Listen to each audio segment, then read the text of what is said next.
60 Minutes with Angela starts right now.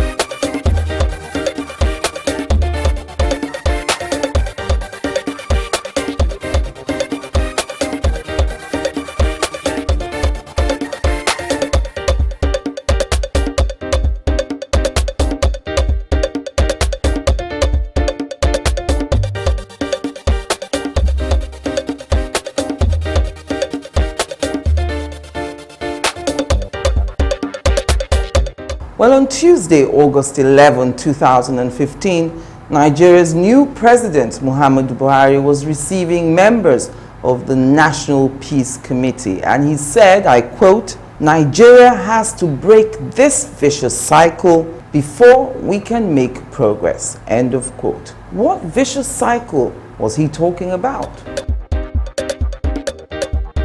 Well, hello and welcome. This is 60 Minutes with me, Angela Ajitumobi. Thank you for joining me on the program today. Now, President Buhari of Nigeria was talking about the vicious cycle of corruption, unemployment, and insecurity in Nigeria. He's proposing the reorganization of Nigeria's revenue-generating institutions as part of his action to address what he calls the sorry state of our finances and national problems. Add to that directives coming from Nigeria's central bank banning cash deposits in domiciliary accounts here in Nigeria. The central bank says it is a move it seeks to support the naira after a 50% slump in oil price in the last 1 year, and of course a depletion of Nigeria's foreign reserves. And that's where my host today comes in. He's a professor of economics from the Olabisi Onabanjo University, that's in Ogun State, in the southwest geopolitical zone of Nigeria. With a Bachelor of Science degree from the prestigious University of Benin, he also holds a Master of Science and a PhD from the University of Ibadan in Oyo State. He's also the Vice President of the Nigerian Economic Society. He'll be shedding light or clarifying a lot of those CBN policies for us and giving us his take on the moves made so far by Nigeria's President Buhari in the National Petroleum Corporation. So, join me after the break as I count down 60 minutes with Professor Sherifdeen Tella, a professor of economics from the Olabisi Onabanjo University here in Nigeria. Welcome back. Welcome, Professor Tella. Thank you for coming again on our program. Thank you very much. Right.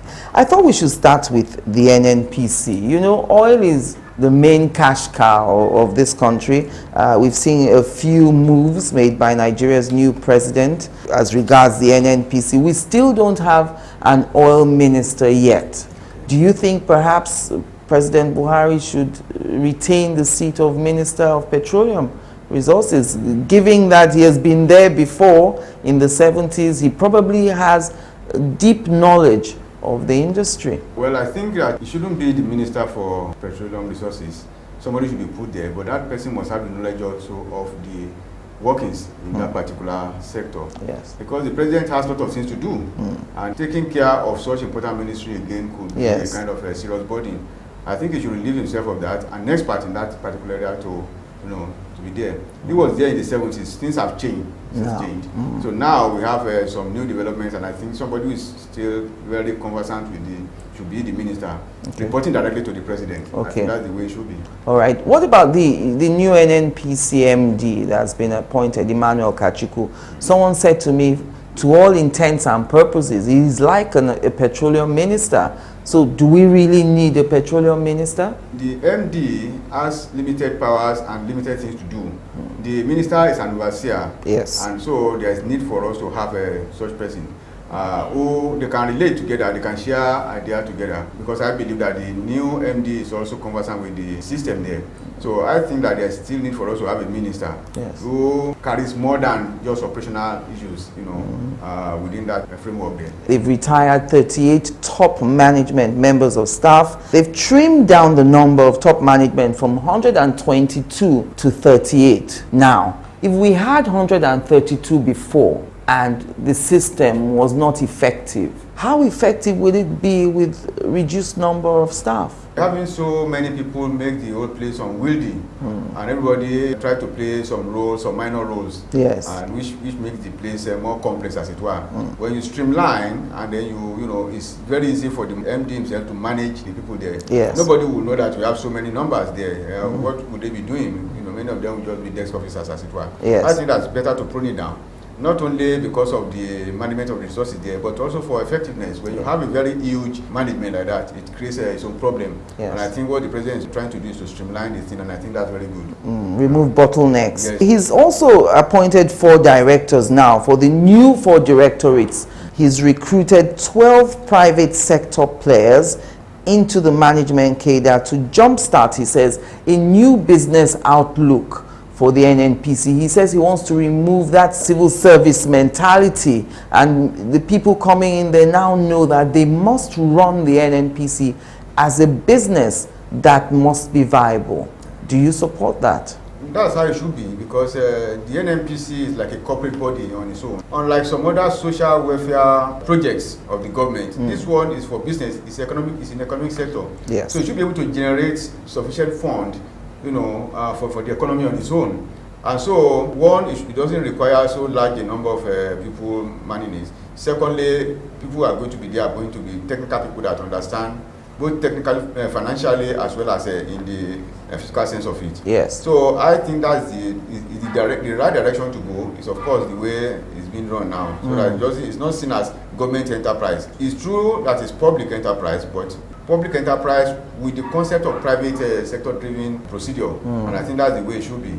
Should be seen, and there should be evaluation from time to time, so that if they are not performing, you fire them just like you fire in the private sector. That's the way it should be. So far, you think he's on course with the reforms in the NNPC. What do you think is missing now? I think it's on course. We don't know the extent of the reform that will be there, but the reform is not going to be carried out by the president himself. It's now by the MD and his management team. The core management team. They are the one to carry out the rest of the reform. One is not conversant with the energy sector, as it were, but I think that the step that they have taken now is like a private sector driven project that is supposed to be, and I think that they are on course. They should also be given the freedom, the free hand to run the place, so that nobody is blaming that it's the government that is not making us to work. You don't think this president has been slow? It's 60 days now, he's been in office. Some people are saying he's a bit slow to start, and his supporters are saying slow but steady. Well, Nigerians are always in a hurry.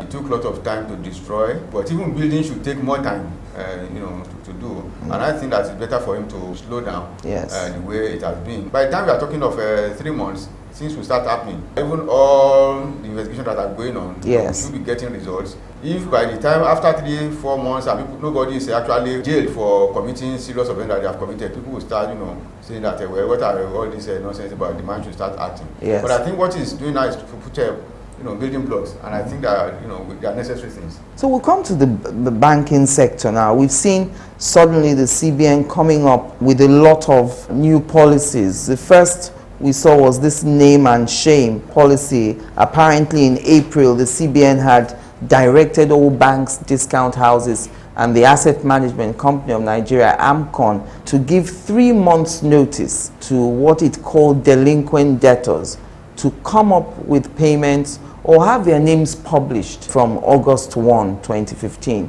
We've seen those names published. We've seen some of those debtors published come out to deny that, they owe any sums of money. So what is your general overview of that move by the banks naming and shaming its debtors? Well, I think the situation we have requires such things. If people are owing and they are not paying, there should be some mechanism to let us know who they are. And I think that is what is being done. This is not the first time it will be done. It was done in the past. If they were given enough time to start making payment, because if you started making payments during the warning time, your name will not be published. Yes. So people are just adamant that Nigeria will soon forget about it. Yes. And I think that now that the names are being published, people are taking notice. Those who are also involved, there can be 100% reaction. At least, if you look at the people that are reacting now, that I was not there, I was there, and all those things, yes. It's just about, it's less than 10%. And I think it's okay. It will also make people to be careful if they don't want to sell their names, not to belong to just any organization, or sometimes you put your name as a director of a company, company that you don't even know anything. Maybe it's your friend that is starting to say, we want to use your name as because it happens a lot. And so people will now be very careful, to put their names on any of such things. I think it's in the right direction to publish names. The only thing is that they should be verified by the media themselves. They have to verify the names before they put, so that they don't go into all sorts of litigation. Yes. But I think the banks themselves must have a system to cross-check everything before names are public. But there's nothing wrong in it, because it's done elsewhere. This is not the first place that it should be done. Yes. And they have also done it in Nigeria quite a long time anyway. So I think it's in order. You don't think it's unprofessional? Some people say it does a disservice to the relationship between the banker and the banked. It's not unprofessional, the way I look at it, because if somebody is ready to go away with other people's money, yes. He doesn't see anything wrong in it. So it's not unprofessional. If it's not professional, the central bank will not have asked it to be done. So people are just taking excuses. Okay. It's quite in order to do such things. Bad debtors should be published so that they will know. So if they don't know, they will now know that they are owing, and other people will also know. Don't you think publishing it may work the other way? Having published and disgraced me, am I going to still bother to come and pay? You've disgraced me, you've disgraced my family. What is the point of still paying? Yes, you want to disgrace the bank too, because if the bank become illiquid, it falls up, or other things that normally happen. Yes. If anybody is seeing it that way, it's okay. They will publish the name second time. By the time they want to publish it third time, I think you now see that. Because it's disgrace for you to take public money, because the banks themselves, they are just taking money from the civil society. Yes. They are taking from businesses and others. So they are now lending you so that you'll be able to use it and make returns, and you're not doing so. So it's somebody, some other people's money. Someone had argued that sometimes the banks structure the loans in such a way that they know it cannot be sustained, and half of these loans they know can never be repaid, and that the whole intention is to frustrate the person coming to take the loan from being able to use it. For instance, you take a loan of 19 million and it ends up that you're owing 81 million. How can that be justified? In developing economies, people are not concerned about the cost of fund. They are concerned about availability of funds. So, because at the beginning they will have told you this is how much you are going to pay at the end of the day. But the person who wants to take the loan is more interested in, let me get the money and use it. Yes. Not what is the cost. Other places they work out the cost and say, well, I don't want to take this. Once there is transparency in the whole thing, you know how much you are going to pay from the beginning. Yes. You know how much you are going to pay if you don't pay in time. Once that transparency, there's nothing secrecy about it, and there's nothing bad about it. Okay. I normally don't go to bank to borrow money, because I know that the interest rate is damn too high. Yes. If you compare the interest rate that we pay here relative to the one that they pay in developed economies, yes, very what is it like? The interest rate is maybe 5%. Now you are paying 10%, 15%. It means that there's no business you want to do that will give you the profit to pay such money, and there's no need going for it. People should go to capital market and borrow money. Go to some other places and get money. Is it that easy? When you say people should go to capital market to borrow money, is it that accessible? It's accessible. It's just that it's underdeveloped, and it's underdeveloped when there are no participants taking part in it. In the market. So yes, that's the way to develop it. You should look for the easiest way to make sure that you can get loan at cheaper rates, either locally or internationally. Yes. And then you use it, but by the time you are going to pay interest rate of 19%, 20%. Yes. It means that you must make profit over and above that 20%. What are definitely. So people just know, they know that they are going to pay that money. They have made up their mind that I'm not going to pay this money. Yes. But let me just get it and use it. So I think that is the basic problem, is the availability. That's our concern, and not the final payment that is involved. All right. Interestingly, the Lagos Chamber of Commerce and Industry says that this move by the CBN is unprofessional. It says the CBN should examine default case by case to avoid sweeping generalization, because there are two categories of debtors. They say there's default as a result of genuine business failure, which is irreversible, and default as a result of deliberate intent not to pay. And publishing names paints those who have genuine business failures as fraudulent people who just don't want to pay. The banks are professionals, so they know what to do. Yes. They know the nature and structure of the debts, and so they know the names to publish. I believe that they are publishing those ones that are totally deliberate, those who are deliberately not wanting to pay, because the intent to pay will be reflected in all the time seeking maybe some moratorium on your debt. Yes. And whenever you have money, you pay part of it. When you do that, the bank will not publish your name. Because you see, when they publish name, they say for the person has not paid for 12 months, yes, over 12 months and all that. Usually that those who are paying less, within the last 12 months, they are not published. So, yes. There are people who are deliberately saying that we are not going to pay, and they think that they can get away with it. So I think that the banks are professional; they should know what to do. Join us again after the break. It is difficult to respond to that question. Angela, that's a great question. Great question, Angela. Angela, that is a very great question. That's a great question. That's a great question. Yeah, very good question. That's a good question. This is an interesting question you put. 60 Minutes with Angela. Again, answers to every question you always wanted to ask.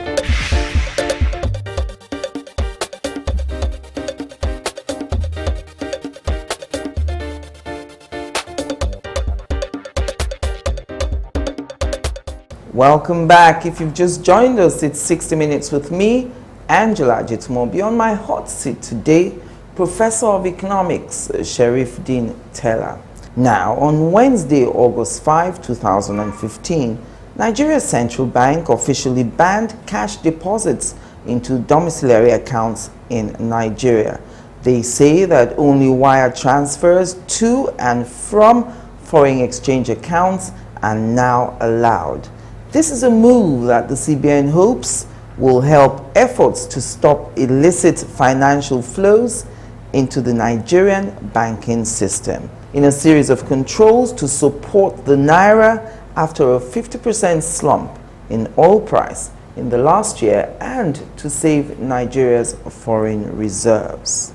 So, what do you think about that policy?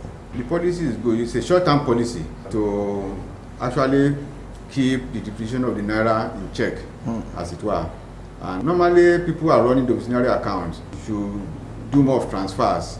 That is, if you have money coming from abroad, it's paid into your account. You also make payment. You make payments, through the account. Yes. I think the central bank feels they're always having speculators in the economy. But maybe some politicians who feel that, well, anything can happen in the economy. Yes. Now have a lot of Naira that they cannot put in the bank because of the report that go to FCC. Changing the money into foreign currency and now keeping them in their domiciliary account as it were. Yes. And when they do that, it put pressure on the Naira. On the Naira exchange rate. So I think they are trying to stop those people. And you will recall that when Buhari came in before, in 1984, yes, there was changing currency that was quite short term. So some of them will also be expecting that such thing could happen again, that the currency can be changed. Yes. And so they don't want to be caught with a lot of Naira in their hands. So they were old Naira. Old Naira, that to become old Naira in their hands. So they are trying to change them, because when you want to change money, when maybe the currency is changed and you want to now convert to it, if you are coming with huge amount of money, there should be question raised. So they want to reduce that amount that they need to change such thing really happen. Questions will be raised because we are supposed to be living in a cashless society. Yes.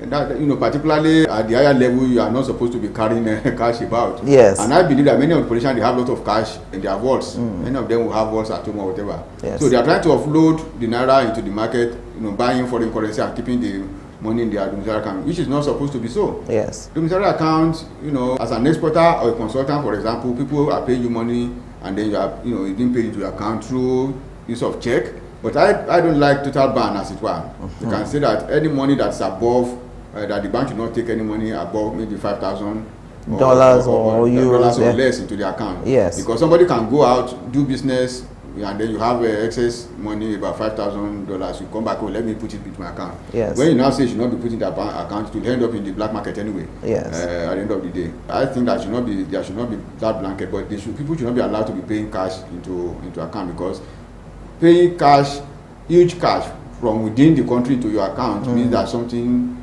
is wrong. And it could be that people are trying to exchange their naira into foreign currency that they can then withdraw when they go out. So I think it's in order for central bank to have done that. Okay. The only thing is that there should be a limit that anybody can put in within a month or within 6 months and all that, so that the people when go out come back with some money, they can then pay the money to their account. But huge money should not be allowed to. 5,000 maximum is okay. But some people say, the policy seems to paint everyone with the same brush. You may have legitimate reasons for having money. Someone gave me the example of a lecturer, someone like yourself. You go abroad to Malaysia to give a lecture and you're paid $15,000. What is wrong with you keeping that in your domiciliary account? And in such economy, they can't give you $15,000 cash. They can't give you $10,000 cash. They can't give you $5,000 cash. Right. They give you a check. Right. You should now pay to your account. You should now go through the system and clear it. Right. So as long as it's going through the system, there's no quarrel. Yes, it's not cash. It's a check. So check is like the same normal transfer that has been done. So those countries you are talking about, they are cashless economy. Yes. Largely cashless economy. We are still evolving into that kind of. So they won't give you, even when they want to give you $2,005 yes, or euro, they issue you check and to go through the system and clear. So you pay it to your domiciliary account and it will be cleared. Yes. It's only people in developing economies, including Nigeria, that will go about cash, because we want to make sure that I'm holding my money. My money. Yes. So and it looks like some people are getting it confused. This directive is cash deposits. Yeah. It doesn't say you can't bring a check deposit. No. Check deposit is allowed. It's cash deposit. And that is why I say that nobody should be carrying huge check. If you are coming through the airport, for example, you have to declare how much that you have. Yes. And if you declare huge cash, it could land into trouble. Why should you be carrying such money? Even at the other end where you are coming from, you are supposed to declare. Yes. By the time you get to Nigeria, you are supposed to declare. So, and there is limit to how much you can carry as cash according to the regulation of both countries. Are you happy with the $2,500 limit the federal government has set now for those coming into the country? That if you're coming into Nigeria, the maximum you can carry in cash is $2,500 and you must declare it at the airport. That's a foreign currency. Yes. Oh yes, it's okay, because even it's dangerous for anybody to carry more than that. Declaring at the airport has always been there. There are forms that you normally fill at the airport. Yes. When you are going out, when you are coming, how much you are carrying, and all those things. But in most cases, people don't declare anything. So people don't pay you huge money abroad. In cash. They give you check, or they transfer it. They can ask for your account and they transfer the money to your account. Yes. If you are in the business of consultancy, you are in the business of export and all those things, you are supposed to have domiciliary account. And so that's what they do. So $2,005 or euro, whatever, I think it's still ideal.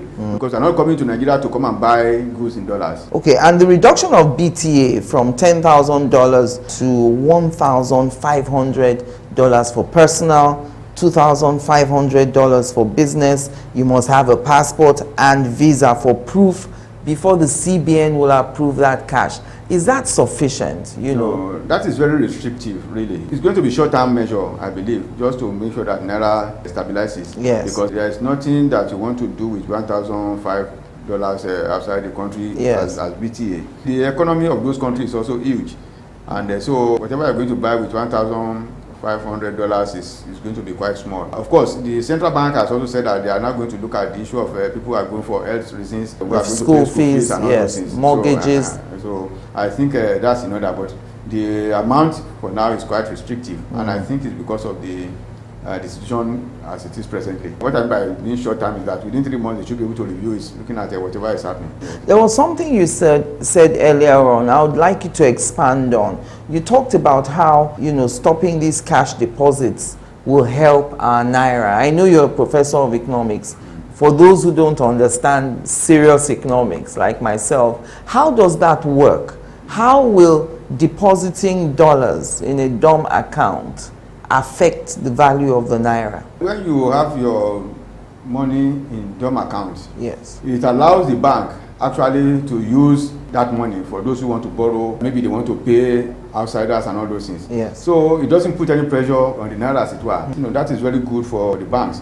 In fact, in one article I wrote, and I think a number of people have been even talking about it before that, yes, that there's need for government not to give Naira to state governments. But since to give them in dollars. Since they hand dollar, you just give them dollar certificate, which they can now redeem in the banks.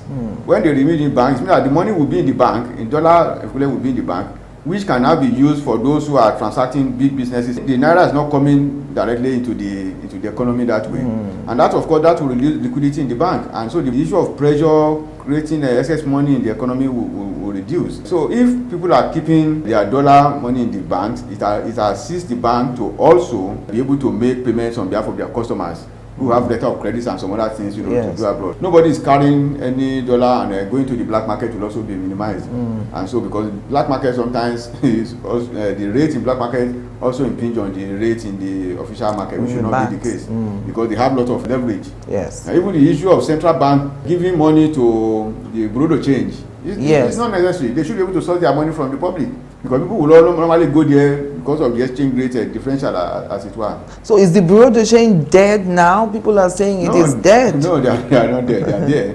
People still go to exchange their money. Yes. If you come to Nigeria from abroad and you have foreign currency, you can change it at the airport there, because there we have some bureau de change there. If you are going out, you don't have money, you now say, oh, I will need to buy some things. You can also change your money bureau. So they are still in existence. Okay. But the black market people are not the bureau de change, as it were. So they also exist in the economy, and there should be a way of making sure that they reduce them into, to assimilate them into the system. Proper registration and all that. Because in the Nigerian system, the informal financial sector is there. So all those black market people are like the informal sector in the foreign exchange market. And they matter. And they create problems because they have huge amount of money. Okay. Yeah. So we can't ignore them. You cannot.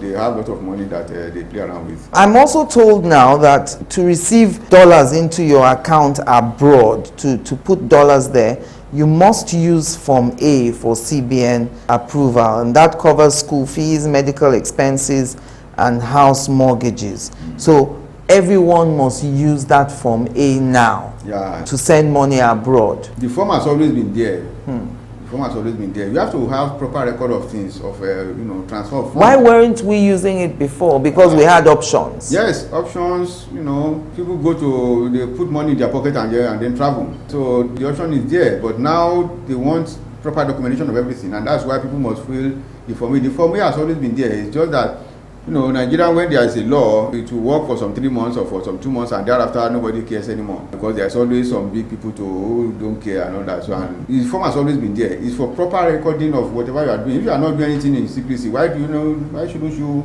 fill the proper form?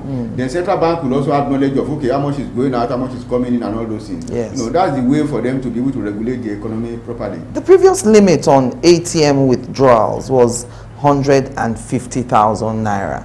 Now that has been reduced, with some banks coming up with their own twist on that rule from the CBN. Some banks are saying you can have a 60,000 naira daily limit on your ATM, or $300 a day if you are abroad. Some say you can have a $10,000 withdrawal limit on your ATM card, but it will cover you for 1 month. And others say no, it's only $300 a day when you spend online or at point of sales. Well, the CBN has come out now to say they're not happy with all these twists. Their own aim is just to curb the abuse of the exchange system, preventing people from doing business on their ATM card, so that you travel abroad, you're doing business of $50,000 and you are putting it on your ATM. They say that eats into scarce foreign reserves. The central bank should come up with its own guideline and let the banks follow the guideline, maximum there. Yes. Whatever it is. I think the banks themselves have shortage of funds, so they have to look for ways of keeping themselves alive, so that people don't feel that they don't even have the fund as it were. Yes. So I think that the central bank will come up with the guideline, fixing the maximum and allow people to go within that area. When you now say that even in the country you want to reduce the naira that people take, yes, you make it possible for people to now keep more naira even at home. Yes, or under the bed. Yes. So people can transact business worth 200,000 in a day, yes, and for some day they may not transact anything. So I don't think all those decisions are not necessary, but it's because the central bank has no comprehensive guideline for them to follow, and I think they should take the lead in doing that. Even the bank started rejecting foreign currency to their account before the central bank came up with that. Before they announced it. Yes, because the banks are supposed to report even to the central bank when there are huge amounts of money being paid into domiciliary accounts. And we're not sure they were all doing it. Well, I'm not sure they were doing it. They now found that they could be culpable if central bank now find that they are receiving huge amount of foreign currency to their, that's why they stopped. Yes. So it's not because of anything, but central bank must sit down now and come up with thorough guidelines on all these things. But I said all these are short-term measures, and when you have problem as we have, you must come up with immediate measures that will at least keep the economy. So you support these short-term measures. Some people are saying we need long-term measures, and that the CBN looks like it's groping in the dark because there is no Minister of Finance to direct the policy of this administration. Not really. For any economy, there must be short-term measures. Even for monetary policy, it's always short and medium-term measures. Right. Because the economy is dynamic. So you don't have long-term measures. Things change. Yes, they change. That's why you have to decide whether you want to go into contractionary or expansionary policy. The Minister of Finance is more concerned about fiscal policy. Right. The central bank governor and his team are concerned about monetary policy. So whatever step that the central that is happening in the monetary sector is the duty of the central bank. So it has nothing to do with the Minister of Finance. Although they are supposed to work together when we eventually have, but yes, all monetary policy are the business of central bank, as it were. So the central bank is within its right, yes, with all these policies that it's coming up with. Of course. All right. They are short term and they are necessary. Medium term also necessary. Long term for monetary policy is not necessary because things are evolving, so you have to be dynamic. Join us again after the break. So what is 60 Minutes with Angela all about? It's not an interview. I like to think it's a conversation between two people making the news, people who are in the news, and those who become the news. And the whole idea is to inform, to educate, or to clarify, as the case may be. It is an art getting people to answer the questions that everyone is thinking in their minds. And that's what we try to do on 60 Minutes with Angela. I ask all the questions that everyone's thinking about and no one wants to voice. All the questions you always wanted to ask, you get those answers on 60 Minutes with Angela. Every week on this station, 60 Minutes with Angela, getting answers to every question you always wanted to ask. Welcome back. My concluding moments now with Professor of Economics, Sherifdeen Tella. We're also told that you can't receive your Western Union in dollars anymore. The danger in that is, what rate will all the banks be using? Will it be a uniform rate? If I go to Bank A, will I get the same amount in Naira that Bank B will give me? There is what we call the official rate, so they are going to use official rates. Okay. You see, when you go to Western Union, you collect your money in dollar. Are you paying somebody in dollar? You don't spend dollar in Nigeria, you spend Naira. So what happens is that when people collect their money in dollar, they end up in the black market. Yes. And so they make the black market to thrive. So I think it's in order that they have the official rate, and so you can argue that no, this is the official rate and that's what I want to collect. And I think they won't deviate from that. Yes. Okay. Although they will have some commission that will reduce the amount you are getting at the end of the day. And if the CBN says that the maximum withdrawal you can make on your ATM card in a year is $50,000, why can't I make a single withdrawal of $10,000? Well, because it still falls within the 50,000. You are talking of ATM. ATM card should have some limitations, as it were. Okay. If you want to do big business and you need such money, fill appropriate form and let there be transfer. If you are withdrawing money on ATM gradually over time, it's yes. okay. I'm sure that if you have proper documentation, the same thing can be done because you have an account somewhere. It can be done to transfer the money to your account, and then you have the freedom to use it. Yes. Because the ATM withdrawal, people have found that people have abused it as it were, and they can also use for the speculation that you are talking about. Yes. This may be another short-term measure which the central bank will adjust over time. When the economy is down, it means that there isn't much transaction going on. Yes. So you don't need so much money, outflow. Okay. But if you need big money, just go through the normal process and either through your check or through transfer. Transfers. Okay.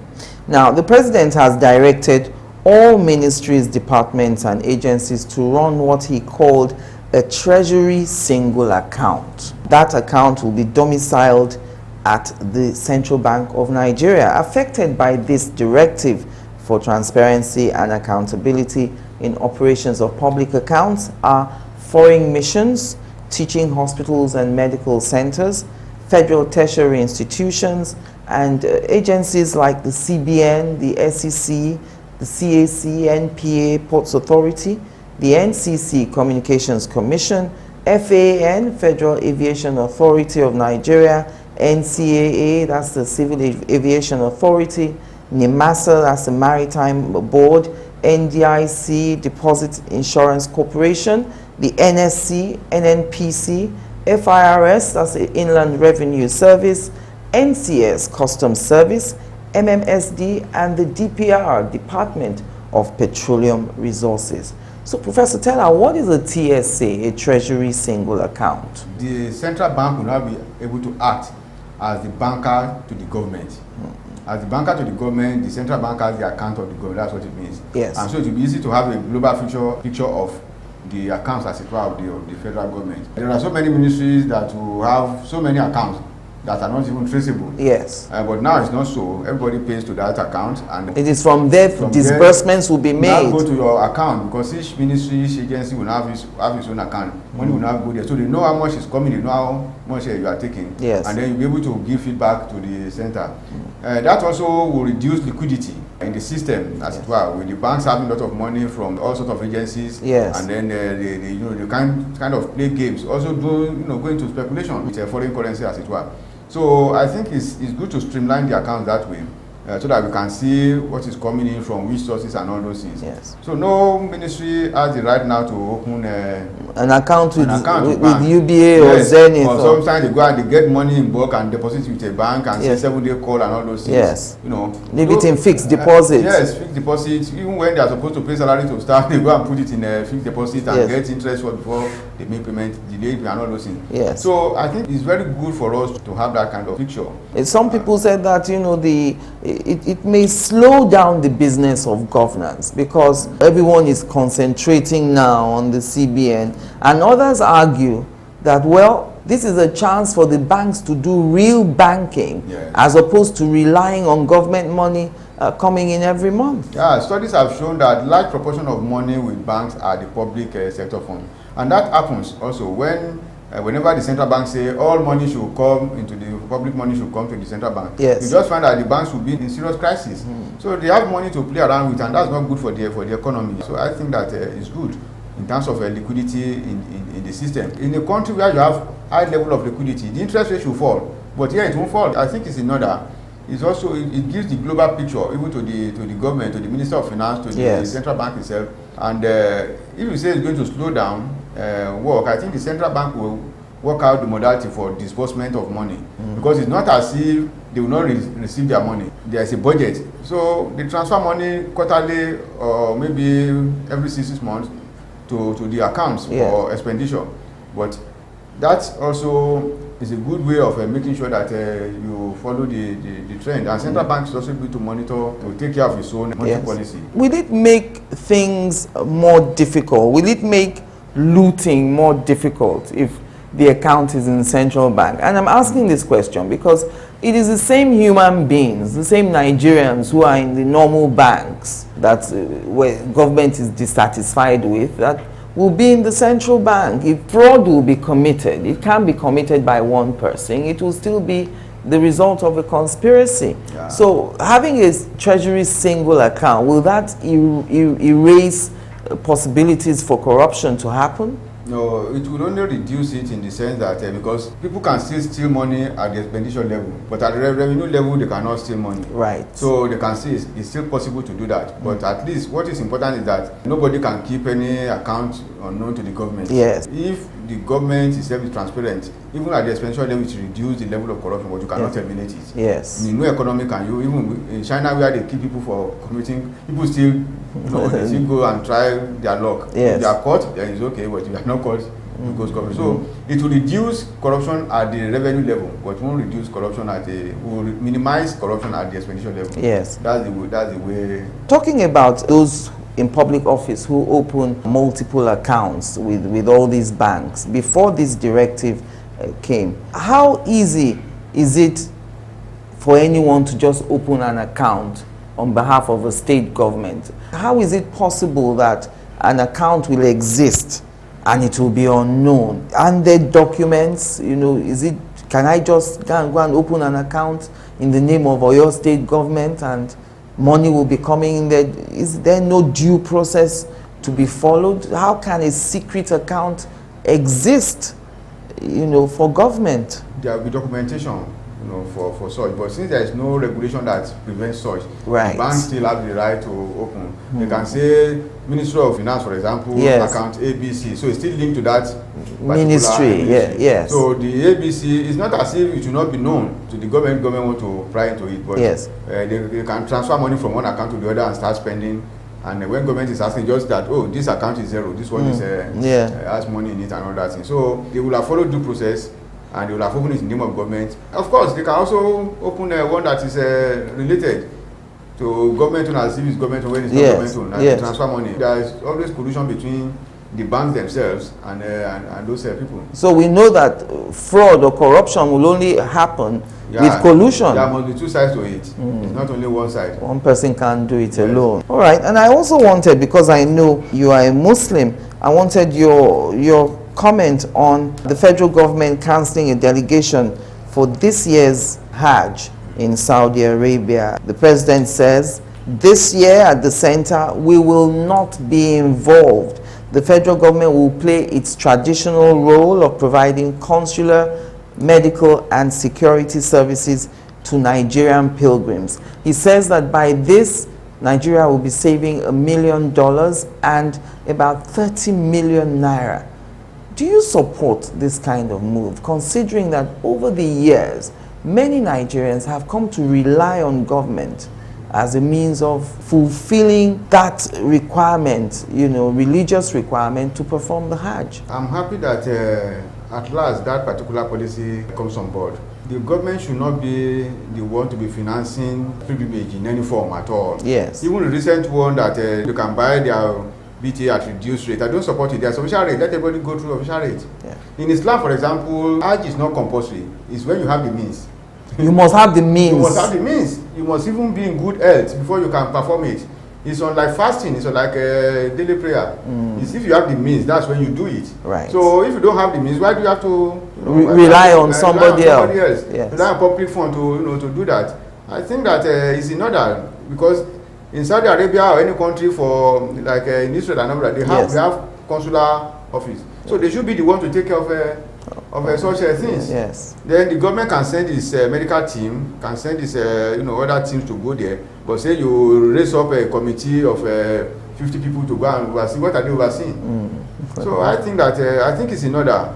Not only because we are now in dire need of foreign currency. Yes. It's also that's how it should be from now on. It shouldn't be 1 year thing at all. So that government will free itself. What of those who are not Christian, who are not Muslims? Yes. So what are they benefiting? Yes. So I think government should hands off, but make sure that whenever there is pilgrimage, you take care of the medical thing. That is, in those countries, they have their medical team. I really don't see the role of anybody coming to write report at the end of the day that we write report that the thing was successful. Yes. No. There's no need for it. It's just a waste of resources. Okay, and you know that in Kaduna State, my friend El Rufai, the governor there, also stopped this Ramadan gifts. Just before Ramadan started, he says, I know I'm supposed to be giving you all Bonvita and milk and stuff, but he's stopping that. The government will no longer be providing feeding during Ramadan. You think that is a good move too? Yeah, there are enough rich people that should be able to do that. Islam recognizes individual for that kind of thing. Right. Doing that kind of thing, not the government doing it. You must know that they won't build in corruption into it. When you say you have spent 12 million, you say you have spent 15 million. Yes. So all those things if people who are rich are supposed to take care of the poor. That's the essence of what is it? The Ramadan. You provide money for the poor, you provide food and everything. Yes. Even if you cannot fast, in Islam, Yes. it's agreed that where you can get somebody who has no money to feed himself and you feed that person for the period, it's assumed that you also, and you will still get your blessings. You get your blessings. So yes. I think that the governor can do it from his own money, just like another person. Yes. But he shouldn't be spending government money on such things. Yes. If you don't support a reduced exchange rate for pilgrims, would you support a reduced exchange rate for students who school abroad? No, students who school abroad will normally take official rate. That's the way. That's why it is official rate. So it's the same thing. Everybody who wants to do things should do the business on official rate. Now we have about 3 different rates. Yes. You have the black market rate, you have the official rate, then you have the subsidized rate. That subsidized rate should be, it should be done away with. Yes, it should be done away with. Let us know that we have official rate.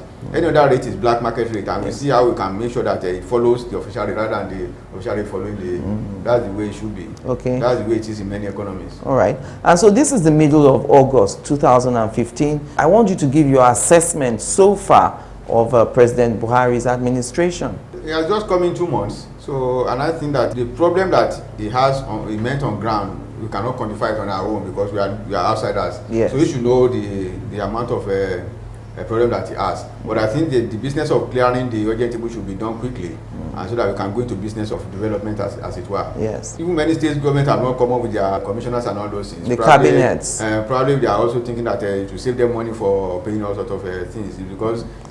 Can it be a cost-saving measure to say if you don't appoint ministers, you won't pay salaries, they won't have aids and all the monetization that comes with that? I really don't think so because there is need for you to have those who are going to work for you, as it were, and it's important that they are paid. They are not paid excessively because there's a body that determines how much everybody is paid. So I think there's no need for saying that you want to use because of money or whatever. But you have to look before you leave. Make sure that people you are bringing are those who share your vision and follow the framework that you have put down. So that is why they have to be cautious. But otherwise, the time is right for us to, for everybody to start having their commissioners, ministers, and to start working with them and doing some things because the permanent secretary, although they have powers, but their powers are also limited. So the president or the governor will be doing much of the thinking, and that is not good enough. Okay. How many ministers are you carrying your own?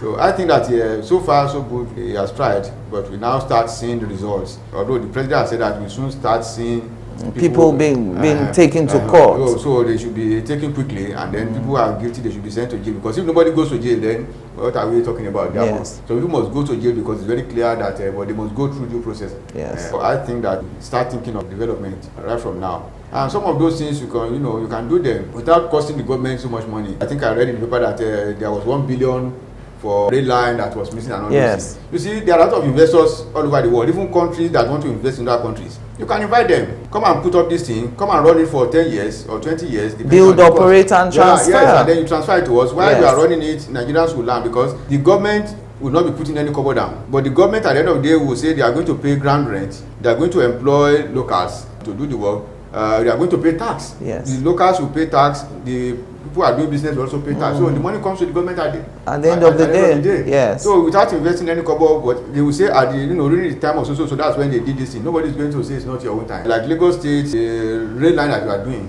for example, the remaining part of it, they can say, okay, if anybody is interested all over the world, they can come and complete it, agree on how much is going to be shared, and that's what they do. And I think we have the best because if anybody is coming to invest in an economy and they are going to run it on their own and make money, they are going to make sure they put the best thing down so that they can get their money quickly. And we have the latest technology from that. Okay. On a final note now, I can't but ask you about this situation in some states where salaries have not been paid for sometimes upwards of 8 months in a year. As a professor of economics, how can we get out of that? How can that happen in any state where they're receiving their allocations every month? It is not fair not to pay workers. It's not fair for the families. It's also not fair for the state itself. Yes. When people are paid, there's increased demand for goods. And when there's increased demand, there will be higher production, which implies higher level of employment. Yes. So when you are not paying people, they are not buying things, even the producer will not produce. And so they can even ask some of their workers to go because they are not selling. Yes. So it has implication for everybody. And I think that from now on, government have to sit down and make a payment of salary priority. In this country, employers look at employees as if they are assisting them, whereas the employees are the one assisting the employer because they are working for you to achieve your own objective. Yes. So the government should see people are working. I think many of them miscalculated that the money will continue to flow. They are forgetting what is called a business cycle. You know, they will be all downturn at one point in time. Yes. And they should be saving for those for the rainy day. Yeah, for the rainy day, but they were not doing that. They were just leaving as it will continue. Even when the picture was very clear that the economy was going down. Yes. When the oil that we all depend on was going down. The slump came, yes. So they ought to have reduced their expenditure and see that, okay, what are we going to do? And even when they are making money, they will have invested in, in some key areas that will be able to regenerate themselves in terms of produce, but they were not doing that. Everything is about consumption, and that's the nature of Nigeria. We consume what we don't produce and produce what we don't consume, and that creates serious problem for us. Yes, thank you very much, Professor Tella, for coming back on 60 Minutes, and hopefully by the time the President appoints ministers, we'll have you back on the program. Thank you very much. Thank you. And that's it for this week. You can like 60 Minutes with Angela on Facebook, or alternatively, follow me on Twitter, Angela at 60 Minutes. I'm Angela Ajitumobi. Thank you for watching.